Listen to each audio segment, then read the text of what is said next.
अगर आप लोग भी चाहते थे कि इलेक्ट्रिक कार्स फ्यूचर ना बने, हमारी पेट्रोल कार्स हमेशा जिंदा रहें, तो ये वीडियो आपको बहुत पसंद आएगी। आपको बहुत अच्छा लगेगा ये जान के, आपके चेहरे पे भी मुस्कान आएगी ये जान के कि जो मैजिक हम ढूंढना चाह रहे थे कि शायद कुछ तो ऐसा आएगा जिसकी वजह से शायद हमारे पेट्रोल इंजन हमेशा चलते रहें। ऐसी चीज आ चुकी है और बनी है अपनी खुद की कंट्री में। हमारी कंट्री के अंदर ही एक ऐसा इंजन डेवलप हुआ है जो कि सिंगल हैंडेडली इस इलेक्ट्रिक कार मार्केट को खत्म कर सकता है। So I'm Harshvardhan Malik, a mechanical engineer and your host. And without wasting any time, let's just get rolling. So guys, जिस टेक्नोलॉजी की मैं बात कर रहा हूँ वो है CV engines, यानी कि Continuous Velocity Engines.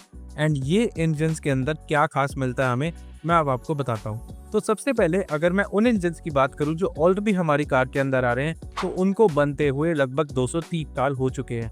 एंड 230 साल में हमने उन इंजन्स को काफ़ी ज़्यादा अपग्रेड किया है, उनके अंदर काफ़ी चेंजेस किए हैं। एंड इतना एडवांस करने के बावजूद आज भी उनमें दो इश्यूज है जिसको हम सॉल्व नहीं कर पाए। सबसे पहला इशू है उनके अंदर इमिशंस। जब भी एक इंजन चलता है उससे धुआं बनता है एंड ये इमिशंस की प्रॉब्लम उनका सबसे बड़ा दुश्मन बन के रही है। सेकेंड, उनके अंदर एनर्जी एफिशिएंसी नहीं है, यानी कि जब भी हम उसके अंदर फ्यूल डालते हैं, लेफ्ट से आपने 100 रुपये का फ्यूल डाला तो 70 से 80 रुपये का फ्यूल तो सिर्फ हीट और एग्जॉस्ट में बर्बाद हो जाता है, जिसकी वजह से इनकी एनर्जी एफिशिएंसी भी काफ़ी ज़्यादा कम है।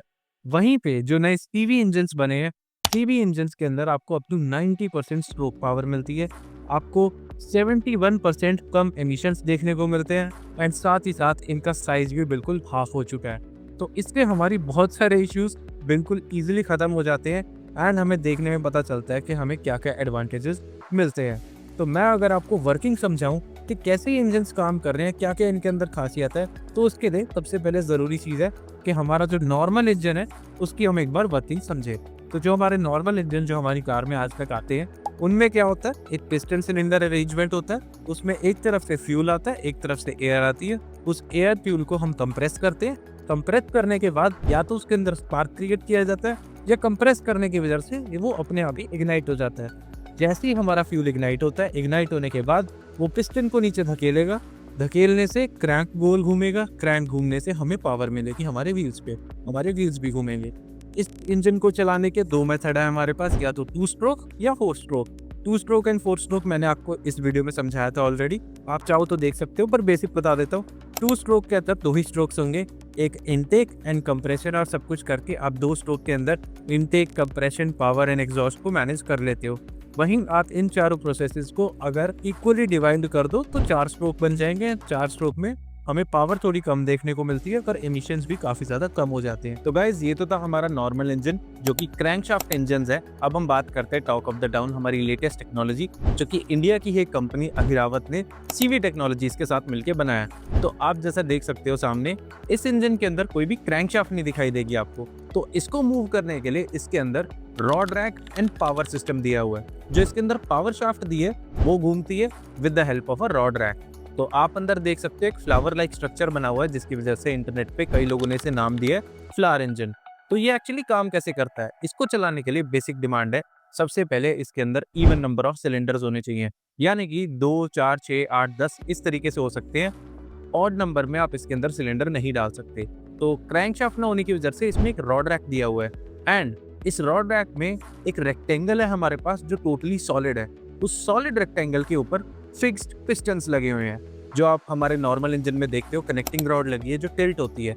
इसमें किसी भी टाइप का टिल्ट नहीं होता, ये बिल्कुल फिक्स लगे हुए हैं। एंड ये फिक्स रेक्टेंगल के ऊपर जो पिस्टन लगे हैं, जब वो side by side horizontally move करते हैं तो अंदर दिया हुआ जो फ्लावर लाइक स्ट्रक्चर है वो गोल घूमता है एंड गोल घूमने से हमें पावर मिलती है। तो आप देख सकते हो कि इसके अंदर 2 पिन्स भी लगी हुई हैं जो कि उस गाइडेड फ्लावर लाइक डिजाइन में गोल गोल घूमती है।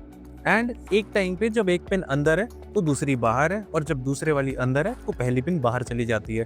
तो आप ध्यान से अगर देखोगे अंदर आपको टीथ भी दिखेंगे।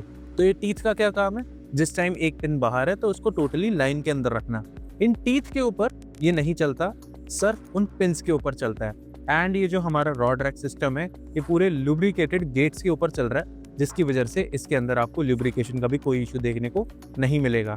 एंड आप देखोगे जैसे जैसे ये मूव हो रहा है, जितनी इसके अंदर रेवोल्यूशन आ रही है, तो आप देखोगे पिस्टन और सिलेंडर के बीच में कोई डायरेक्ट कांटेक्ट नहीं है, जिसकी वजह से हम चाहे तो इसे 2 स्ट्रोक में भी चला सकते हैं, चाहे इसे 4 स्ट्रोक में भी चला सकते हैं। जैसे हमारे नॉर्मल वाले इंजन में उनको चलाने के लिए 2 स्ट्रोक में हमें उसके अंदर ऑयल भी डालना पड़ता था, तो ये इशू इसके अंदर हमें देखने को नहीं मिलता। तो गाइज ये थी इस इंजन की एक बेसिक तरीके से मैंने आपको वर्किंग समझाई। तो अब मैं इसके बारे में और बताऊं आपको, तो जो हमारा नॉर्मल इंजन होता है जब वो टॉप डेड सेंटर पे जाता है तो आपने देखा होगा कनेक्टिंग रॉड क्रैंक से बिल्कुल ही सेम एंगल पे आ जाती है, जिसकी वजह से उसे मूव करने में उस टाइम कोई टॉर्क नहीं होता और हमारा बहुत सारा टॉर्क इंजन का वेस्ट हो जाता है।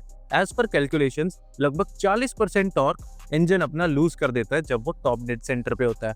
पर आप देख सकते हो कि इस सिस्टम के अंदर जो कि रॉड रैक सिस्टम है, इसमें हमारा इस टाइप का कोई पावर लॉस नहीं होता है। एंड एज पर अहिरावत हमारा ये इंजन 40% ज्यादा पावर जनरेट कर लेता है इसी रीजन की वजह से। एंड मैं आपको बताऊं, ये टॉर्क तो ज्यादा क्रिएट कर ही रहा है पर 58% ज्यादा पावर भी जनरेट कर रहा है। और ये एग्जांपल से समझने के लिए अहिरावत ने एक एग्जांपल दिया है कि अगर एक कार है जिसके अंदर 2500 सीसी का इंजन है एंड लगभग 170 हॉर्स पावर है, तो उसी सेम चीज को अचीव करने के लिए अहिरावत को एक 450 सीसी का इंजन चाहिएगा। उससे वो 193 हॉर्स पावर बना लेंगे, उससे हाफ आरपीएम में, उससे हाफ साइज में, एंड वो भी उससे 58% लेस फ्यूल यूज करते हुए, एंड साथ ही साथ उससे एमिशन भी ना के बराबर होंगे। तो देखने में ही लग रहा है कि कितनी अमेजिंग चीज है, कितनी ज्यादा कमाल की चीज है और एस्टोनिशिंग है कि कैसे ये इंजन दूसरे इंजन से इतना ज्यादा वेल इम्प्रूव्ड है। और मैं आपको एक और कमाल का फैक्ट बताऊं इस इंजन के बारे में, इस इंजन के अंदर जो पावर शाफ्ट यूज हो रही है वो है टोटली हॉलो। उसका फायदा क्या है? इस हॉलो पावर शाफ्ट का ये फायदा है कि आप एक इंजन के पीछे दूसरा इंजन भी माउंट कर सकते हो, साथ ही साथ आप चाहो तो वहां पे इलेक्ट्रिक मोटर भी माउंट कर सकते हो। तो ये हाइब्रिड व्हीकल्स के लिए बहुत कमाल की चीज है।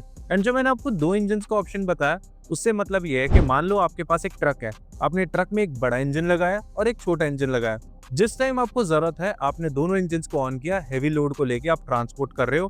पर जब आपका ट्रक सीधा रोड पे चल रहा है एंड उसको ज्यादा पावर की जरूरत नहीं है, कई 100 किलोमीटर चलने वाला है, तो आप बड़े इंजन को टर्न ऑफ कर दो एंड नॉर्मल वाला अपना छोटा इंजन चलता रहेगा और हमारे ट्रक को पावर दे देगा।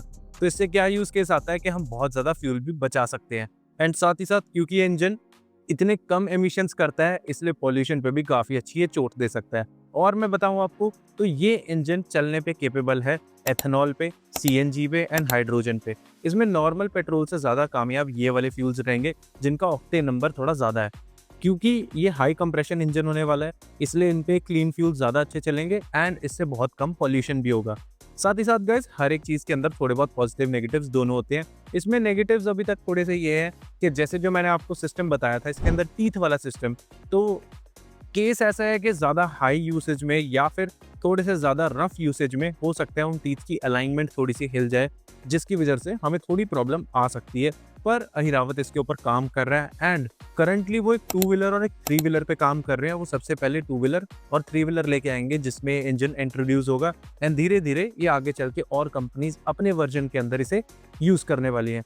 कैसा लगा आपको जान के सारी इन्फॉर्मेशन? अगर आपको ये अच्छी लगी then make sure you like the video. आपको अगर बहुत अच्छी लगी तो आप चैनल को सब्सक्राइब कर दो। बहुत अच्छा लगा मुझे, थैंक यू सो मच, आपने हमारे 1000 सब्सक्राइबर्स पूरे करा दिए हैं। See in the next one, until then stay smart.